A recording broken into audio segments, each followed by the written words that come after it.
अगर भक्त का प्रेम सच्चा हो तो भगवान उसके लिए नंगे पांव दौड़े आते हैं।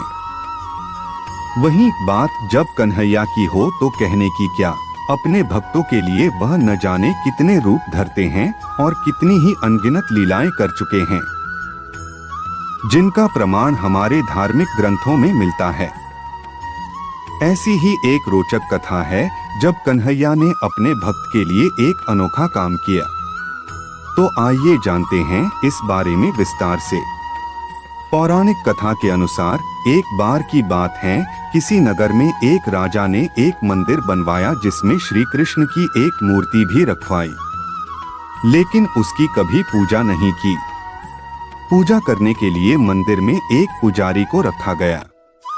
पुजारी नियमित कन्हैया जी को नहलाता और बड़ी ही श्रद्धा भाव से उनकी पूजा अर्चना करता। राजा भी रोज कान्हा जी के लिए एक फूलों की माला भेज देता था और जब वह दर्शन करने आता तो पुजारी उस माला को उतारकर राजा को पहना देता। ऐसा करते करते पुजारी की भी उम्र बीत चुकी थी। एक दिन किसी वजह से राजा नहीं आ सका तो उसने एक सेवक के हाथ मंदिर में माला पहुंचा दी और कहलवाया दिया कि आज वह मंदिर नहीं आएगा, इसलिए पुजारी उसका इंतजार ना करें। इतना कहकर सेवक चला गया। पुजारी ने हमेशा की तरह कन्हैया जी को माला पहना दी, लेकिन जब शाम हुई तो पुजारी यह सोचने लगा, माला उतारकर किसे पहनाई जाए। उसने सोचा क्यों न ये माला आज मैं ही पहन लूं। वैसे भी मेरी उम्र हो चली है, जीवन का क्या पता कब खत्म हो जाए। इतना सोचकर पुजारी ने माला उतारकर अपने गले में डाल ली, लेकिन इतने में ही सेवक आ गया और उसने बताया कि राजा की सवारी मंदिर में पहुंचने वाली है। राजा की सवारी आने की बात जब पुजारी ने सुनी तो वह डर गया। उसने सोचा कि अगर राजा ने उसे देख लिया तो वह तो मरवा ही डालेंगे। आनन फानन में पुजारी ने माला उतारकर वापस कन्हैया जी को पहना दी। जैसे ही राजा अंदर आया तो हमेशा की ही तरह पुजारी ने माला कान्हा जी के गले से उतारकर राजा को पहना दी। लेकिन माला पर लगा सफेद बाल देखकर राजा समझ गए कि पुजारी ने यह माला स्वयं ही पहनी थी। बस फिर क्या था, राजा क्रोधित हो उठे और उन्होंने गुस्से में पुजारी से पूछा कि माला पर सफेद बाल कहां से आया। तब राजा की बात सुनकर पुजारी डर गया और बोल पड़ा, ये तो कन्हैया जी का है। अब तो राजा और भी क्रोधित हो गए, क्योंकि कान्हा तो भगवान हैं और उनके बाल सफेद कैसे हो सकते हैं। इसीलिए राजा ने फरमान सुना डाला कि कल श्रृंगार के समय राजा खुद आएंगे और देखेंगे सच में ही कान्हा जी का सफेद बाल है या पुजारी झूठ बोल रहा है। उन्होंने कहा कि अगर पुजारी ने झूठ बोला होगा तो उसे फांसी दे दी जाएगी। राजा का फरमान सुनकर पुजारी का बुरा हाल हो गया।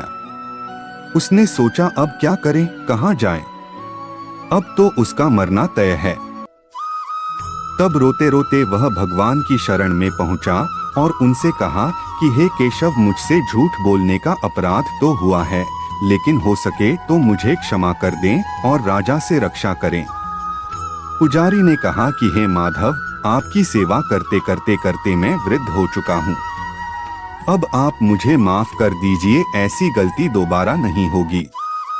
यही कहते कहते पुजारी की न जाने कब आंख लग गई और उसकी आंख तब खुली जब सुबह हो चुकी थी। उधर सुबह होते ही राजा भी आ गया और कहने लगा, आज कान्हा जी का श्रृंगार वह खुद करेगा। ऐसा कहकर जैसे ही राजा ने कान्हा जी का मुकुट उतारा तो देखा कि श्री कृष्ण के तो सारे बाल ही सफेद हैं। लेकिन राजा को फिर भी यकीन नहीं हुआ। उसे लगा कि फांसी के डर से पुजारी ने ही बालों को रंग दिया होगा। राजा ने सोचा कि क्यों न कन्हैया जी का एक बाल तोड़कर देखा जाए। इसके बाद राजा ने कान्हा जी का एक बाल तोड़ लिया, लेकिन जैसे ही बाल टूटा कन्हैया के सिर से खून की धारा बहने लगी। यह देखकर राजा भगवान के चरणों में गिरकर माफी मांगने लगा। तभी श्री कृष्ण की मूर्ति से आवाज आई, हे राजन, तुमने मुझे केवल मूर्ति मात्र ही समझा, इसलिए आज से मैं तुम्हारे लिए केवल मूर्ति मात्र ही रहूंगा। लेकिन पुजारी ने सच्चे मन और पूरी श्रद्धा से मेरी भक्ति की है, इसलिए उसकी अनन्य भक्ति को देखकर मुझे अपने बाल सफेद करने पड़े। कन्हैया जी ने कहा कि भक्ति में कभी भी संशय नहीं होना चाहिए और सच्चे भक्त की लाज तो मैं कभी जाने ही नहीं देता। दोस्तों, ये स्टोरी आपको कैसी लगी कमेंट जरूर करें और चैनल को सब्सक्राइब भी कर ले, जिससे हम आपको ढेर सारी स्टोरी लाता रहूं।